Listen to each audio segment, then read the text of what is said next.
One morning in mid-May, I was driving home from birding when I saw a swarm of birds in the sky. They were flying near an overpass that crossed over a creek. As soon as I saw them, I knew exactly what was going on and turned around as soon as I could safely do so. The cliff swallows were back. Last year, these nests were vacant, but for whatever reason, they decided to use the nests this year. I was elated at this finding and thus began the journey of documenting their lives for the next 2 months.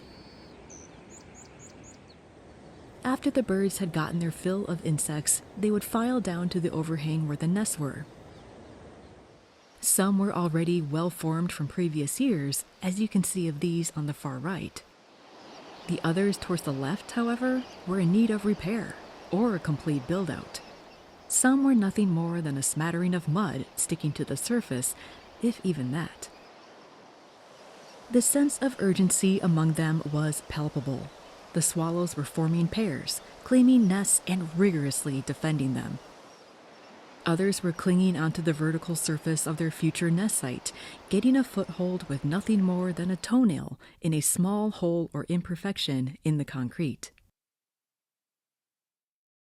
Squabbles and fights would break out often. I saw one swallow try to usurp a nest, using its bill and feet to push the other out until the brawling pair tumbled downwards. Others resorted to getting a good beak hold on the intruder and giving a single firm push.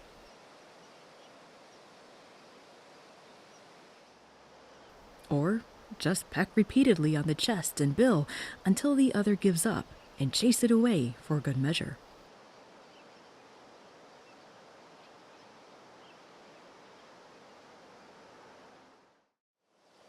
Males and females look the same, except for one small difference. The males have more blue on the throat than females. I found it to be very clear in this pair, but noticed that in others, it wasn't so obvious. Cliff swallows are the most colonial nester of all swallows in the world. Natural cliff faces are where they like to build their nests, but bridges and overpasses like this one work perfectly. Plus, it's over water and next to grassland, which means an abundance of insect prey to feed their young. Nest ownership was established quickly, and a couple days later, the pairs were busy gathering mud and building their nests. One bird would stay on the nest while its mate went out to collect some mud. They use a shaking motion to put the dollop of mud in just the right place.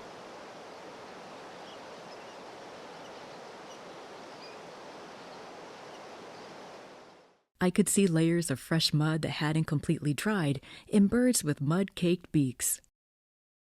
They lined the inner part of the nest with dried grass so it's soft and comfortable for their chicks. Slowly, the nests were beginning to take shape. The finished product is an enclosed adobe structure with a central opening that is sometimes elongated into a tube, giving it a gourd-like shape. Each nest consists of 900 to 1,200 pellets. Cliff swallows are sometimes confused with barn swallows. Barn swallows have a forked tail, unlike the cliff swallow's squarish tail, and they lack the buff-colored patch on the forehead. They are solitary nesters and build cup-shaped nests. The pairs mate when the nest is anywhere from a shallow cup to completely built. The literature describes the pair bond as mutual tolerance of each other, and from what I saw, this is exactly right. It's not uncommon to peck at your mate after mating, as I saw in this pair.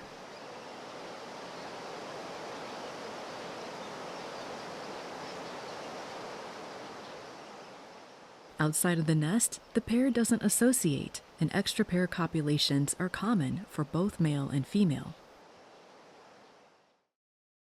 By early June, the colony was much quieter, lacking the squabbles of the nest-claiming stage.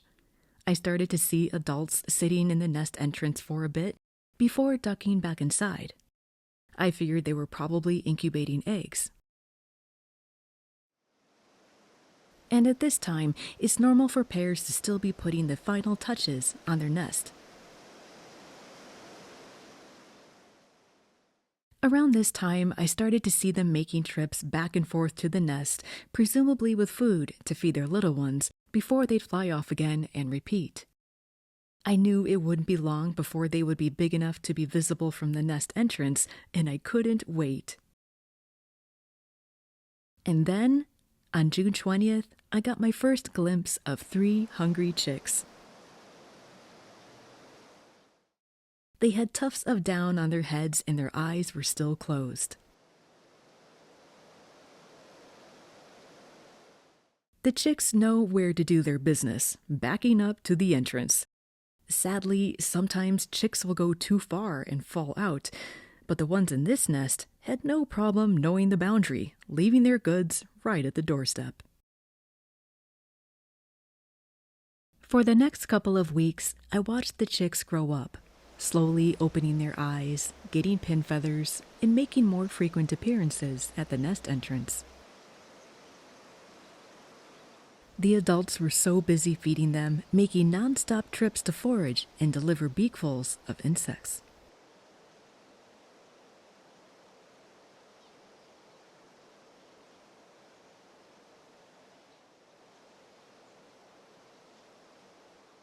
The chicks grew and feathered out quickly.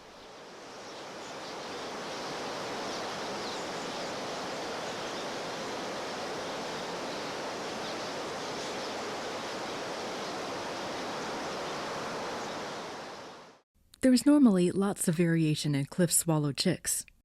Some have lots of white on the throat and speckling on the forehead, while others had much less. Each one was so beautiful. At some point, the frenzy of insect deliveries slowed down, and I realized that the chicks were starting to fledge. I can only imagine what it's like for a young bird on the precipice of its inaugural flight. I saw one who seemed to be considering it, feet right at the edge, wings slightly lifted on its sibling. But, well, maybe a nap is better for now, and try again later. Slowly, one by one, they all left the nest and joined the flock, until the nests were vacant and there was only a few in the sky, before they, too, dispersed and moved on.